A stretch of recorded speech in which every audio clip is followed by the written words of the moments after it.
Frankenstein, chapters 20 and 21. I sat one evening in my laboratory. The sun had set, and the moon was just rising from the sea. I had not sufficient light for my employment, and I remained idle in a pause of consideration of whether I should leave my labor for the night or hasten its conclusion by an unremitting attention to it. As I sat, a train of reflection occurred to me which led me to consider the effects of what I was now doing. 3 years before, I was engaged in the same manner and had created a fiend whose unparalleled barbarity had desolated my heart and filled it forever with the bitterest remorse. I was now about to form another being of whose disposition I was alike ignorant. She might become 10,000 times more malignant than her mate, and delight for its own sake in murder and wretchedness. He had sworn to quit the neighborhood of man and hide himself in the deserts, but she had not. And she, who in all probability was to become a thinking and reasoning animal, might refuse to comply with the compact made before her creation. They might even hate each other. The creature who already lived loathed his own deformity, and might he not conceive a greater abhorrence for it when when it came before his eyes in the female form? She also might turn with disgust from him to the superior beauty of man. She might quit him, and he be again alone, exasperated by the fresh provocation of being deserted by one of his own species. Even if they were to leave Europe and inhabit the deserts of the New World, yet one of the first results of those sympathies for which the demon thirsted would be children, and a race of devils would be propagated upon the earth who might make the very existence of the species of man a condition precarious and full of terror. Had I a right, for my own benefit, to inflict this curse upon everlasting generations? I had before been moved by the sophisms of being I had created. I had been struck senseless of his fiendish threats. But now, for the first time, the wickedness of my promise burst upon me. I shuddered to think what future ages might curse me as their pest, whose selfishness had not hesitated to buy its own peace at the price, perhaps, of the existence of the whole human race. I trembled and my heart failed within me when, on looking up, I saw by the light of the moon the demon at the casement. A ghastly grin wrinkled his lips as he gazed on me, where I sat so fulfilling the task which he had allotted to me. Yes, he had followed me in my travels. He had loitered in the forest, hid himself in caves, or taken refuge in wide and desert heaths. He now came to mark my progress and claim the fulfillment of my promise. As I looked on him, his countenance expressed the utmost extent of malice and treachery. I thought with a sensation of madness on my promise of creating another like him, and trembling with passion, tore to pieces the thing on which I was engaged. The wretch saw me destroy the creature on whose future existence he depended for happiness, and with a howl of devilish despair and revenge withdrew. I left the room, locking the door, made a solemn vow in my own heart never to resume my labors, and then, with trembling steps, I sought my own apartment. I was alone. None were near to dissipate the gloom and relieve me from the sickening oppression of my most terrible reveries. Several hours passed, and I remained near my window gazing on the sea. It was almost motionless, for the winds were hushed, and all the nature reposed under the eye of the quiet moon. A few fishing vessels alone speckled the water, and now and then gentle breeze wafted the sounds of voices as the fishermen called to one another. I felt the silence, although I was hardly conscious of its extreme profundity, until my ear was suddenly arrested by the paddling of oars near the shore, and a person landed close to my house. In a few minutes after, I heard the creaking of my door, as if someone endeavored to open it softly. I trembled from head to foot. I felt a presentiment of who it was, and wished to rouse one of the peasants who dwelt in a cottage not far from mine. But I was overcome by the sensation of helplessness, so often felt in frightful dreams, when you in vain endeavor to fly from an impending danger, and was rooted to the spot. Presently I heard the sound of the footsteps along the passage. The door opened, and the wretch whom I dreaded appeared. Shutting the door, he approached me and said in a smothered voice, "You have destroyed the work which you began. What is it you intend? Do you dare to break your promise? I will endure toil and misery. I left Switzerland with you. I crept along the shores of the Rhine, among its willow islands and over the summits of its hills. I have dwelt many months in the heaths of England and among the deserts of Scotland. I have endured incalculable fatigue and cold and hunger. Do you dare destroy my hopes? Be gone! I do break my promise. Never will I create another like yourself, equal in deformity and wickedness. Slave, I before reasoned with you, but you have proved yourself unworthy of my condescension. Remember that I have power. You believe yourself miserable, but I can make you so wretched that the light of day will be hateful to you. You are my creator, but I am your master. Obey.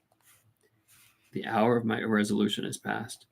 The period of your power has arrived. Your threats cannot move me to do an act of wickedness, but they confirm me in the determination of not creating you a companion in vice. Shall I, in cold blood, let loose upon the earth a demon whose delight is in death and wretchedness? Be gone. I am firm, and your words will only exasperate my rage. The monster saw my determination in my face and gnashed his teeth in the impotence of anger. Shall each man, cried he, find a wife for his bosom, and each beast have his mate, and I be alone? I had feelings of affection, and they were requited by detestation and scorn. Man, you may hate, but beware. Your hours will pass in dread and misery, and soon the bolt will fall which must ravish you from your happiness forever. Are you to be happy while I grovel in the intensity of my wretchedness? You can blast my other passions, but revenge remains. Revenge henceforth dearer than light or food. I may die, but first you, my tyrant, my tormentor, shall curse the sun that gazes on your misery. Beware, for I am fearless and therefore powerful. I will watch with the will and wiliness of a snake, that I may sting with its venom. Man, you shall repent of the injuries you inflict. Devil, cease! And do not poison the air with these sounds of malice. I have declared my resolution to you, and I am no coward to bend beneath words. Leave me, I am inexorable. It is well, I go. But remember, I shall be with you on your wedding night. I started forward and exclaimed, Villain, before you sign my death warrant, be sure that you yourself are safe. I would have seized him, but he eluded me and quitted the house with precipitation. In a few moments I saw him in his boat, which shot across the waters with an arrowy swiftness and was soon lost amidst the waves. All was again silent, but the words rang in my ears. I burned with rage to pursue the murderer to my peace and precipitate him into the ocean. I walked up and down my room hastily and perturbed, while my imagination conjured up 1,000 images to torment and sting me. Why had I not followed him and closed with him in mortal strife? But I had suffered from him to depart, and he had directed his course towards the mainland. I shuddered to think who might be the next victim sacrificed to insatiate revenge. And then I thought again of his words, I will be with you on your wedding night. That, then, was the period fixed for the fulfillment of my destiny. In that hour I should die, and at once satisfy and extinguish my malice. The prospect did not move me to fear. Yet when I thought of my beloved Elizabeth, of her tears and endless sorrow, when she should find her lover so barbarously snatched from her, tears, the first I had shed for many months, streamed from my eyes, and I resolved not to fall before my enemy without a bitter struggle. The night passed away, and the sun rose from the ocean. My feelings became calmer, if it may be called calmness, when the violence of rage sinks into the depths of despair. I left the house, the horrid scene of the last night's contention, and walked on the beach of the sea, which I almost regarded as an inseparable barrier between me and my fellow creatures. Nay, I wish that such should prove the fact stole across me. I desired that I might pass my life on the barren rock, wearily, it is true, but uninterrupted by any sudden shock of misery. If I returned, it was to be sacrificed, or to see those whom I most loved die under the grasp of a demon whom I myself had created. I walked about the isle like a restless spectre, separated from all it loved and miserable in the separation. When it became noon and the sun rose higher, I lay down on the grass and was overpowered by a deep sleep. I had been awake the whole of the preceding night. My nerves were agitated and my eyes inflamed by watching in misery. The sleep into which I now sank refreshed me, and when I woke, I again felt as if I belonged to a race of human beings like myself, and I began to reflect upon what had passed with greater composure. Yet still the words of the fiend rang in my ears like a death knell. They appeared like a dream, yet distinct and oppressive as a reality. The sun had descended, and I still sat on the shore, satisfying my appetite, which had become ravenous with an oaten cake, when I saw a fishing boat land close to me, and one of the men brought me a packet. It contained letters from Geneva, and one from Clerval, entreating me to join him. He said that he was wearing away his time fruitlessly where he was, that letters from the friends he had formed in London desired his return to complete the negotiation they had entered into for his Indian enterprise. He could not any longer delay his departure, but as his journey to London might be followed, even sooner than he now conjectured, by his longer voyage, he entreated me to bestow as much of my society on him as I could spare. He besought me, therefore, to leave my solitary isle and to meet him at Perth, that we might proceed southwards together. This letter in a degree recalled me to life, and I determined to quit my island at the expiration of 2 days. Yet, before I departed, there was a task to perform on which I shuddered to reflect. I must pack up my chemical instruments, and for that purpose, I must enter the room which had been the scene of my odious work, and I must handle those utensils, the sight of which was sickening to me. The next morning at daybreak, I summoned sufficient courage and unlocked the door of my laboratory. The remains of the half-finished creature whom I had destroyed lay scattered on the floor, and I almost felt as if I had mangled the living flesh of a human being. I paused to collect myself and then entered the chamber. With trembling hand, I conveyed the instruments out of the room. But I reflected that I ought not to leave the relics of my work to excite the horror and suspicion of the peasants, and I accordingly put them into a basket with a great quantity of stones, and laid them up, determined to throw them into the sea that very night. And in the meantime, I sat upon the beach, employed in cleaning and arranging my chemical apparatus. Nothing could be more complete than the alteration that had taken place in my feelings since the night of the appearance of the demon. I had before regarded my promise with a gloomy despair as a thing that, with whatever consequences, must be fulfilled. But I now felt as if a film had taken from before my eyes, and that I, for the first time, saw clearly. The idea of renewing my labors did not for one instant occur to me. The threat I had heard weighed on my thoughts, but I did not reflect that a voluntary act of mine could avert it. I had resolved in my own mind that to create another like the fiend I had first made would be an act of the basest and most atrocious selfishness, and I banished from my mind every thought that could lead to a different conclusion. Between 2 and 3 in the morning, the moon rose, and I then, putting my basket aboard a little skiff, sailed out about 4 miles from the shore. The scene was perfectly solitary. A few boats were returning inland, but I sailed away from them.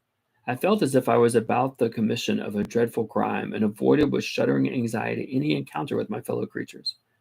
At one time, the moon, which had before been clear, was suddenly overspread by a thick cloud, and I took advantage of the moment of darkness and cast my basket into the sea. I listened to the gurgling sound as it sank, and then sailed away from the spot. The sky became clouded, but the air was pure, although chilled by the northeast breeze that was then rising. But it refreshed me and filled me with such agreeable sensations that I resolved to prolong my stay on the water, and fixing the rudder in a direct position, stretched myself at the bottom of the boat.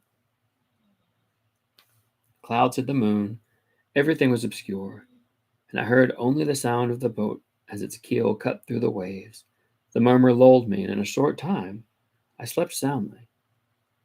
I do not know how long I remained in this situation, but when I awoke, I found that the sun had already mounted considerably. The wind was high, and the waves continually threatened the safety of my little skiff. I found that the wind was northeast, and must have driven me far from the coast from which I had embarked. I endeavored to change my course, but quickly found that if I again made the attempt, the boat would be instantly filled with water. Thus situated, my only resource was to drive before the wind. I confess that I felt a few sensations of terror.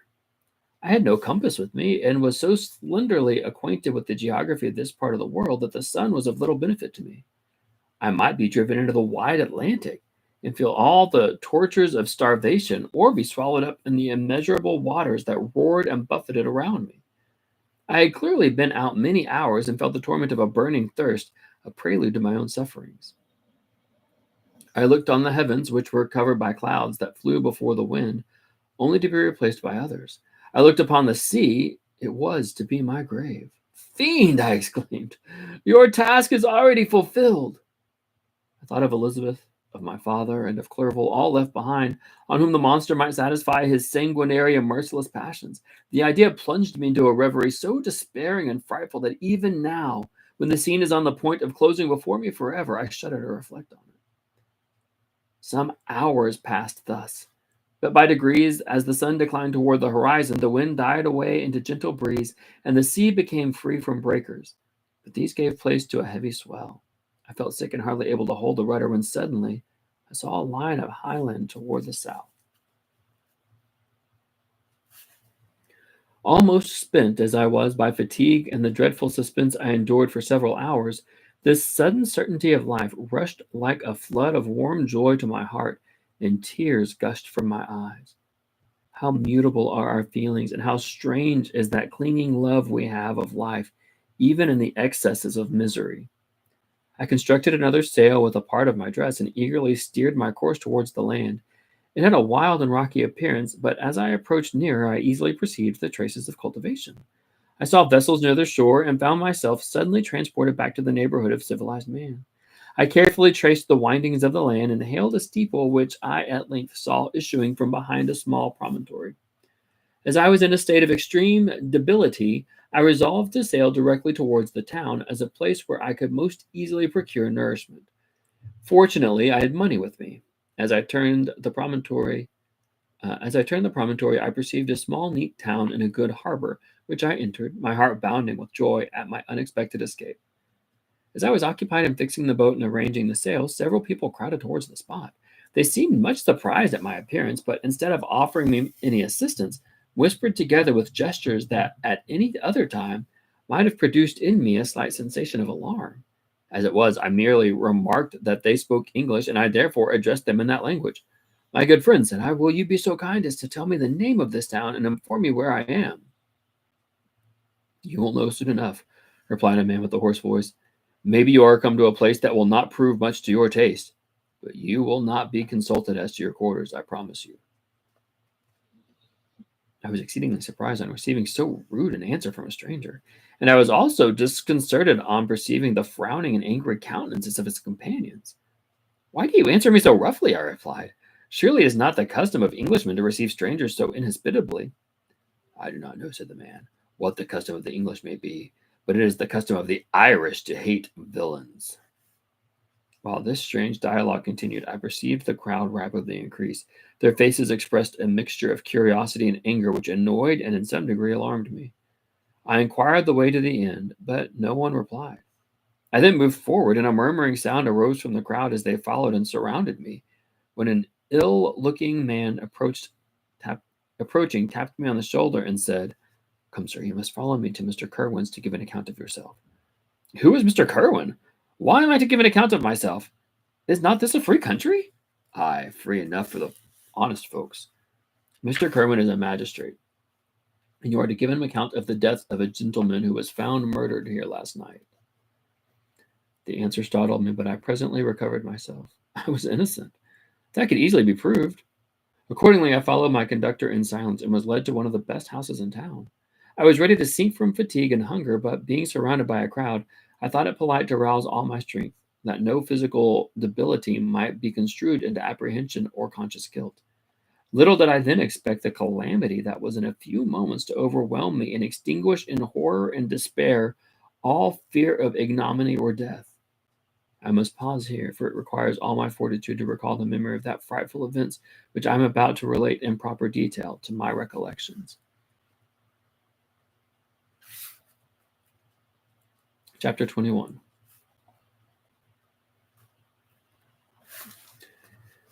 I was soon introduced into the presence of the magistrate, and an old benevolent man with calm and mild manners. He looked upon me, however, with some degree of severity, and then, turning towards my conductors, he asked who appeared as witnesses on this occasion. About half a dozen men came forward, and one, being selected by the magistrate, he deposed that he had been out fishing the night before with his son and brother-in-law. Daniel Nugent, when, about 10 o'clock, they observed a strong northerly blast rising, and they accordingly put into port. It was a very dark night, as the moon had not yet risen. They did not land at the harbor, but as they had been accustomed, at a creek about 2 miles below. He walked on first, carrying a part of the fishing tackle, and his companions followed him at some distance. As he was proceeding along the sands, he struck his foot against something and fell at his length on the ground. His companions came up to assist him, and, by the light of their lanterns, they found that he had fallen on the body of a man who was, to all appearances, dead. Their first suspicion was that it was the corpse of some person who had been drowned and was thrown on shore by the waves. But on examination, they found that the clothes were not wet, and even that the body was not then cold. They instantly carried it to the cottage of an old woman near the spot, and endeavored, but in vain, to restore it to life. It appeared to be a handsome young man, about 25 years of age. He had apparently been strangled, for there was no sign of any violence except the black mark of fingers on his neck. The first part of this deposition did not in the least interest me. But when the mark of fingers was mentioned, I remembered the murder of my brother and felt myself extremely agitated. My limbs trembled, and a mist came over my eyes, which obliged me to lean on a chair for support. The magistrate observed me with a keen eye, and of course drew an unfavorable augury from my manner. The son confirmed his father's account, but when Daniel Nugent was called, he swore positively that just before the fall of his companion, he saw a boat with a single man in it at a short distance from the shore. And as far as he could judge by the light of a few stars, it was the same boat in which I had just landed. A woman deposed that she had lived near the beach and was standing at the door of her cottage, waiting for the return of the fishermen about an hour before she heard the discovery of the body, when she saw a boat with only one man in it push off from this part of the shore where the corpse was afterwards found. Another woman confirmed the account of the fishermen having brought the body into her house. It was not cold. They put it into a bed and rubbed it, and Daniel went to town for the apothecary, but life was quite gone.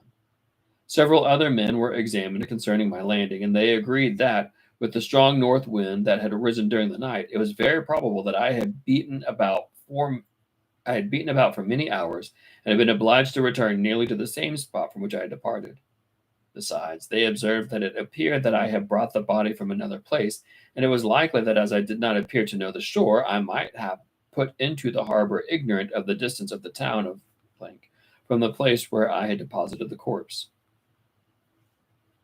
Mr. Kerwin, on hearing the evidence, desired that I should be taken into the room where the body lay for interment, that it might be observed what effect the sight of it would produce on me. This idea was probably suggested by the extreme agitation I had exhibited when the mode of the murder had been described. I was accordingly conducted by the magistrate and several other persons to the inn. I could not help being struck by the strange coincidences that had taken place during this eventful night, but knowing that I had been conversing with several persons in the island I had inhabited about that time that the body had been found, I was perfectly tranquil as to the consequences of the affair. I entered the room where the corpse lay and was led up to a coffin. How can I describe my sensations on beholding it? I feel yet parched with horror, nor can I reflect on the terrible moment without shuddering and agony. The examination, the presence of the magistrate and witnesses, passed like a dream from my memory when I saw the lifeless form of Henry Clerval stretched before me. I gasped for breath, and throwing myself on the body, I exclaimed, "Have my murderous machinations deprived you also, my dearest Henry, of life? Two I have already destroyed. Other victims await their destiny. But you, Clerval, my friend, my benefactor." The human frame could no longer support the agonies that I endured, and I was carried out of the room in strong convulsions. A fever succeeded to this. I lay for 2 months on the point of death. My ravings, as I afterward heard, were frightful. I called myself the murderer of William, of Justine, and of Clerval. Sometimes I entreated my attendants to assist me in the destruction of the fiend by whom I was tormented, and at others I felt the fingers of the monster already grasping my neck, and screamed aloud with agony and terror. Fortunately, as I spoke my native language, Mr. Kerwin alone understood me, but my gestures and bitter cries were sufficient to affright the other witnesses. Why did I not die? Why did I not die? More miserable than man ever was before, why did I not sink into forgetfulness and rest? Death snatches away many blooming children, the only hopes of their doting parents. How many brides and youthful lovers have been one day in the bloom of health and hope, and the next to pray for worms and the decay of the tomb? Of what materials was I made that I could thus resist so many shocks, which, like the turning of the wheel, continually renewed the torture? But I was doomed to live, and in 2 months found myself as awaking from a dream, in a prison, stretched on a wretched bed, surrounded by jailers, turnkey bolts, and all the misery apparatus of a dungeon. It was morning, I remember, when I thus awoke to understanding. I had forgotten the particulars of what had happened, and only felt as if some great misfortune had suddenly overwhelmed me. But when I looked around and saw the barred windows and the squalidness of the room in which I was, all flashed across my memory, and I groaned bitterly. The sound disturbed an old woman who was sleeping in a chair beside me. She was a hired nurse, the wife of one of the turnkeys, and her countenance expressed all those qualities which often characterize that class. The lines of her face were hard and rude, like that of persons accustomed to see without sympathizing in sights of misery. Her tone expressed her entire indifference. She addressed me in English, and the voice struck me as one that I had heard during my sufferings. "Are you better now, sir?" she said. I replied in the same language with a feeble voice, "I believe I am, but if it to be all true, if indeed I did not dream, I am sorry that I am still alive to feel this misery and horror." "For that matter," replied the old woman, "if you mean about the gentleman you murdered, I believe that it were better for you to be dead, for I fancy it will go hard with you. However, that's none of my business. I am sent to nurse you and to get you well. I do my duty with a safe conscience. It were well if everybody did the same." I turned with loathing from the woman who could utter so unfeeling a speech to a person just saved on a very edge of death, but I felt languid and unable to reflect on all that had passed. The whole series of my life appeared to me as a dream.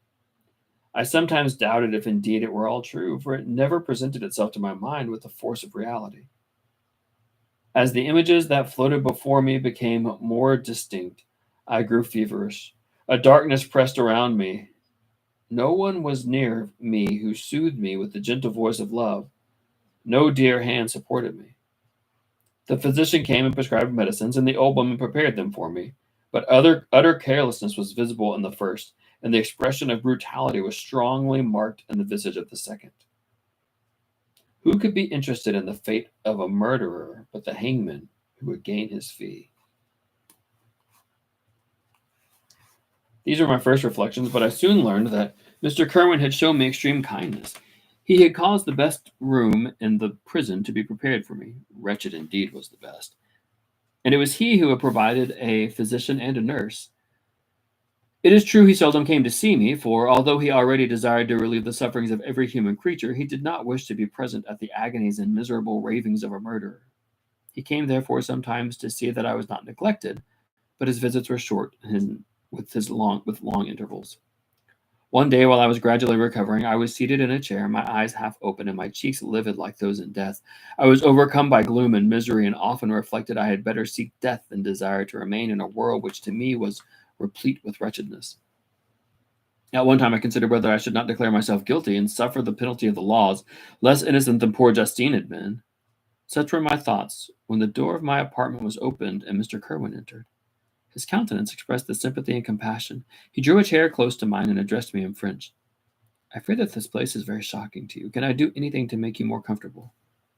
"I thank you, but all that you mention is nothing to me. On the whole earth there is no comfort which I am capable of receiving. I know that the sympathy of a stranger can be but of little relief to you, borne down as you are by so strange a misfortune.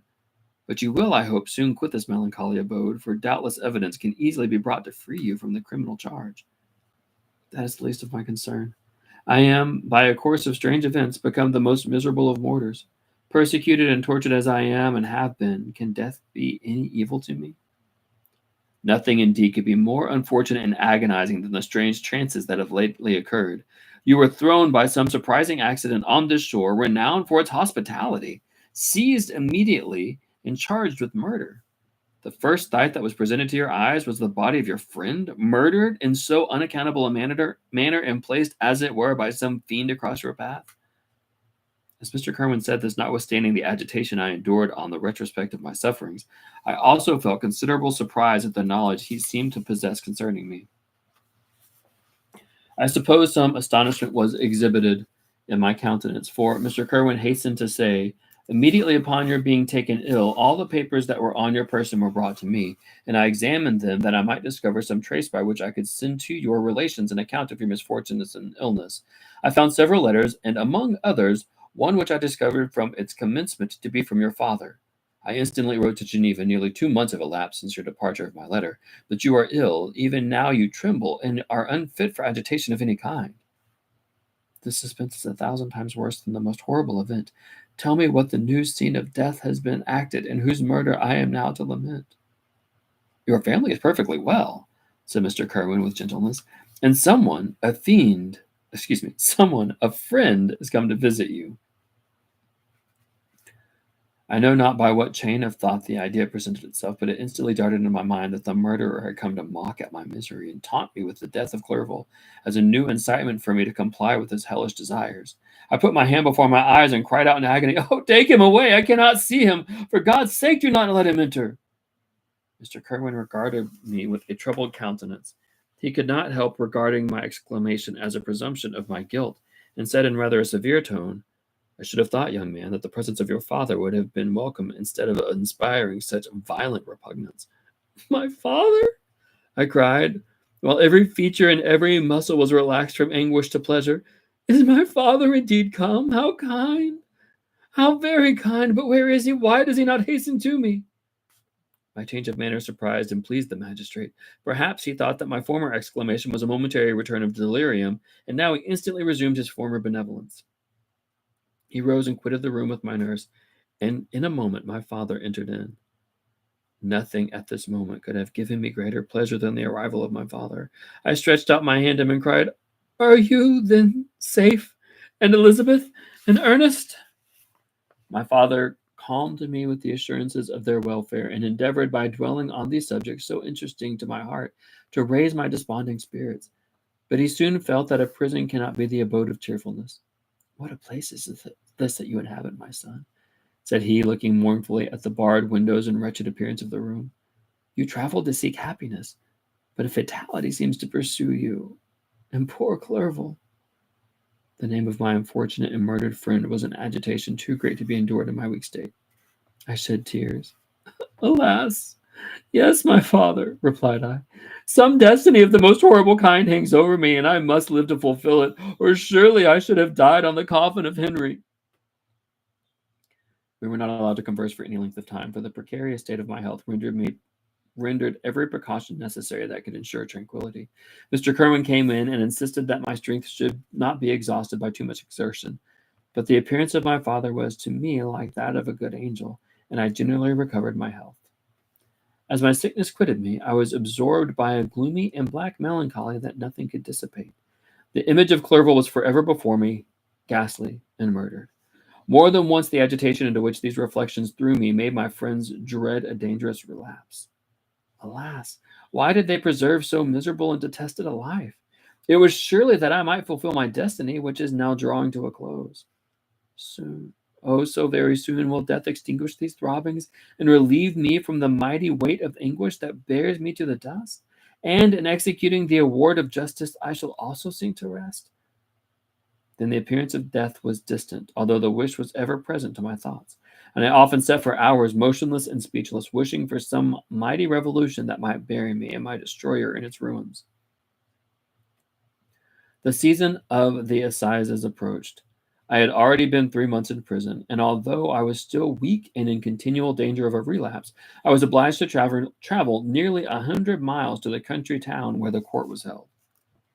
Mr. Kerwin charged himself with every care of collecting witnesses and arranging my defense. I was spared the disgrace of appearing publicly as a criminal, as the case was not brought before the court that decides on life and death. The grand jury rejected the bill on its being proved that I was on the Orkney Islands at the hour the body of my friend was found, and a fortnight after my removal I was liberated from prison. My father was enraptured on finding me freed from the vexations of a criminal charge, that I was again allowed to breathe the fresh atmosphere and permitted to return to my native country. I did not participate in these feelings, for to me the walls of a dungeon or a palace were alike hateful. The cup of life was poisoned forever, and although the sun shone upon me as upon the happy and gay of heart, I saw around me nothing but a dense and frightful darkness, penetrated by no light but the glimmer of two eyes that glared upon me. Sometimes they were expressive eyes of Henry, languished in death, the dark orbs nearly covered by lids and the long black lashes that fringed them. Sometimes it was the watery, clouded eyes of the monster, as I first saw them in the chamber of Ingolstadt. My father tried to awaken in me the feelings of affection. He talked of Geneva, which I should soon visit, of Elizabeth and Ernest, but these words only drew deep groans from me. Sometimes, indeed, I felt a wish for happiness, and thought with melancholy delight of my beloved cousin, or longed with a devouring malady de puer to see once more the blue lake and rapid Rhone that had been so dear to me in my early childhood. But my general state of feeling was a torpor in which a prison was as welcome as a residence as the divinest scene in nature, and these fits seldom interrupted but by paroxysms of anguish and despair. At these moments I often endeavored to put an end to the existence I loathed, and it required unceasing attendance and vigilance to restrain me from committing some dreadful act of violence. Yet one duty remained to me, the recollection of which finally triumphed over my selfish despair. It was necessary that I should return without delay to Geneva, there to watch over the lives of those I so fondly loved, and to lie in wait for the murderer that, if any chance led me to the place of his concealment, or if he dared again to blast me by his presence, I might with unfailing aim put an end to the existence of the monstrous image which I had endued with the mockery of a soul still more monstrous. My father still desired to delay our departure, fearful that I could not sustain the fatigues of a journey, for I was a shattered wreck, the shadow of a human being. My strength was gone. I was a mere skeleton, and fever night and day preyed upon my wasted frame. Still, as I urged our leaving Ireland with such inquietude and impatience, my father thought it best to yield. We took our passage on board a vessel bound for Havre de Grace, and sailed with a fair wind from the Irish shores. It was midnight. I lay on the deck looking at the stars and listening to the dashing of the waves. I hailed the darkness that shut Ireland from my sight, and my pulse beat with feverish joy when I reflected that I should soon see Geneva. The past appeared to me in the light of a frightful dream, yet the vessel in which I was, the wind that blew me from the detested shore of Ireland, and the sea which surrounded me told too forcibly that I was deceived by no vision, and that Clerval, my friend and dearest companion, had fallen a victim to me and the monster of my creation.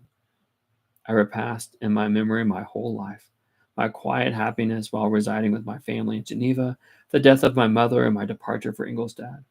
I remembered shuddering the mad enthusiasms that hurried me to the creation of my hideous enemy, and I recalled to mind the night in which he first lived. I was unable to pursue the train of thought. A thousand feelings pressed upon me, and I wept bitterly. Ever since my recovery from the fever, I had been in the custom of taking every night a small quantity of laudanum, for by means it was this only drug that I was enabled to gain the rest necessary for the preservation of life. Oppressed by the recollection of my various misfortunes, I now swallowed double my usual quantity and soon slept profoundly. But sleep did not afford me respite from thought and misery. My dreams presented a thousand objects that scared me. Towards morning, I was possessed by a kind of nightmare. I felt the fiend's grasp in my neck and could not free myself from it. Groans and cries rang in my ears. My father, who was watching over me, perceiving my restlessness, awoke me. The dashing waves were around, the cloudy sky above. The fiend was not here. A sense of security, a feeling that a truce was established between the present hour and the irresistible, disastrous future, imparted to me a kind of calm forgetfulness, of which the human mind is, by its structure, peculiarly susceptible.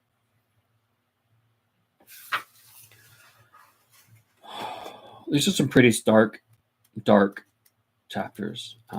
Some pretty somber, gross, detestable things. In the very first paragraph of chapter 20, um, this one sentence: 3 years before, I was engaged in the same manner and had created a fiend whose unparalleled barbarity had desolated my heart and filled it forever with the bitterest remorse.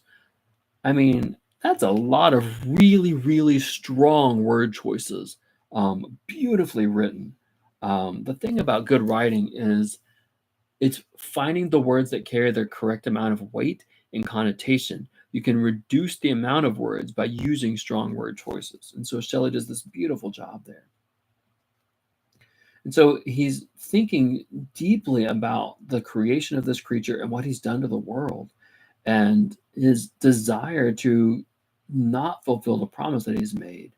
What if I made this female fiend and she decides that she doesn't want to comply with the promise that he made and doesn't want to hide from mankind? What if they hate each other? What if he sees her and is disgusted by her appearance because he's already disgusted by his appearance? What if they run away together and decide they want children? Can they reproduce? No idea. I don't think we want to know that. He looks up while he's in this little hut sewing together. I guess he's starting to sewing together the dead body of female parts. I don't know. And again, I don't know where he got these parts. And he looks up and he sees the demon gazing at him. And he rips apart the work that he'd started doing.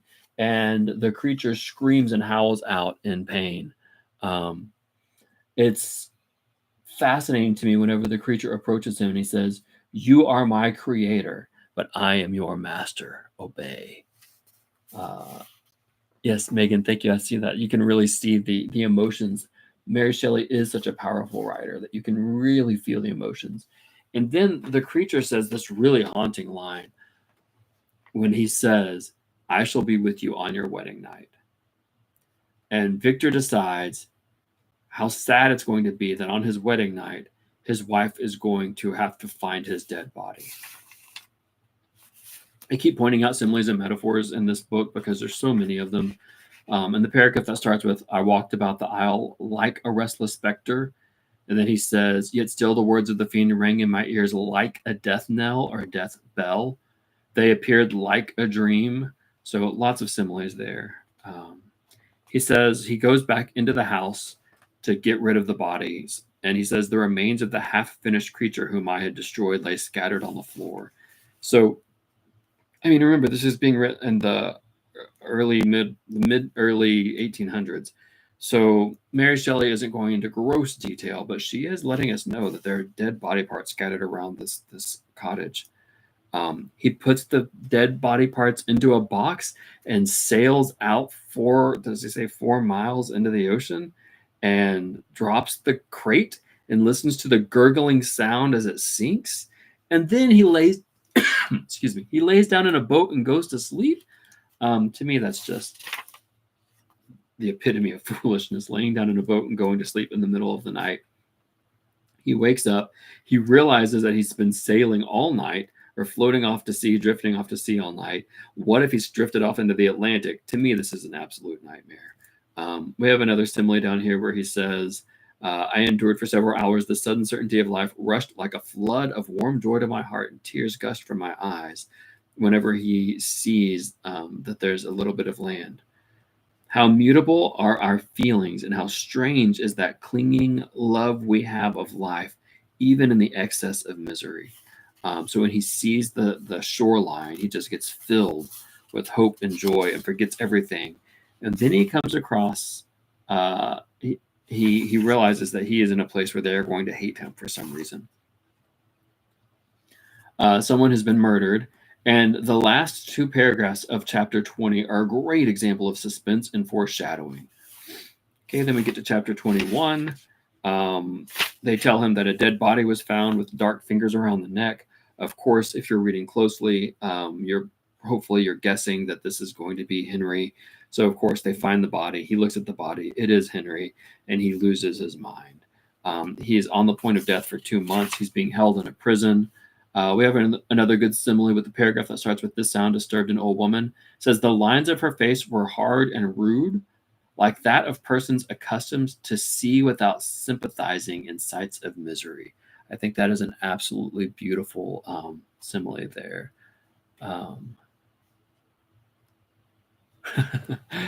Thanks for joining along. Yeah, it's a great way to end the evening, right? Reading this nice, light little novel right before you go to bed.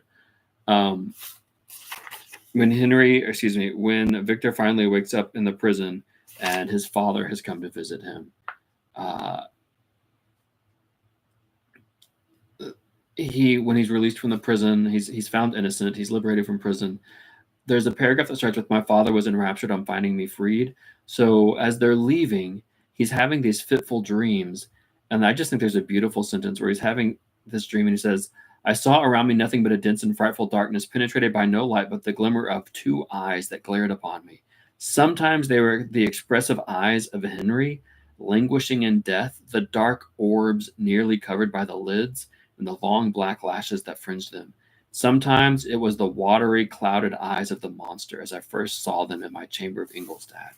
What a beautiful, beautiful bit of writing there. And then we have a metaphor instead of a simile. He says, "My father still desired to delay our departure, fearful that I could not sustain the fatigues of a journey, for I was a shattered wreck." Um, all right, so we're getting down to the end of the book. We'll be wrapping this up pretty soon. Thank you for joining along. I love you dearly. And if you're just joining, I've read the first parts of the book on my YouTube channel. Thank you.